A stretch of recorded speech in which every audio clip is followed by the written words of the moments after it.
పెద్దపల్లి పట్టణంలో గురు పౌర్ణమి వేడుకలు ఘనంగా నిర్వహించారు.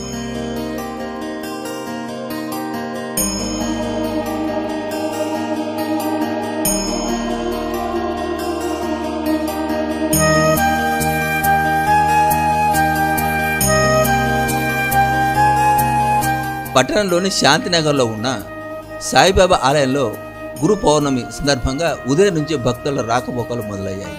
అధిక సంఖ్యలో భక్తులు వచ్చి పూజలు చేశారు. ఆలయ ప్రాంగణం భక్తులతో క్రిక్కిరిసిపోయింది. కొబ్బరికాయలు కొట్టి దీపాలు వెలిగించారు. అనంతరం అన్నదాన కార్యక్రమం నిర్వహించడం జరిగింది. ఈ సందర్భంగా ఆలయ పూజారి గురు పౌర్ణమి యొక్క విశిష్టతను భక్తులకు వివరించడం జరిగింది. ఈరోజు గురు పౌర్ణమి సందర్భంగా శాంతినగర్లో కొలువు తీరిన కోదండ రామాలయ సద్గురు సాయినాథ లక్ష్మీ గణపతి దేవాలయంలో ఈరోజు గురు పౌర్ణమి సందర్భంగా విశేష పూజా కార్యక్రమాలు ఉదయం 5 గంటల నుంచి ఇప్పటి వరకు విశేషమైనటువంటి పూజా కార్యక్రమాలు జరిగినాయి.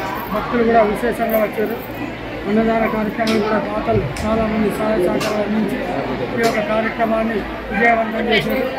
కాబట్టి చాలా విశేషమైనటువంటి యొక్క కార్యక్రమాన్ని గురు పౌర్ణమిగా పురస్కరించుకొని విశేషంగా భక్తులు వచ్చి స్వామివారిని దర్శించి స్వామివారి కృపకు పాత్రలయ్యారు. జై శ్రీమన్నారాయణ.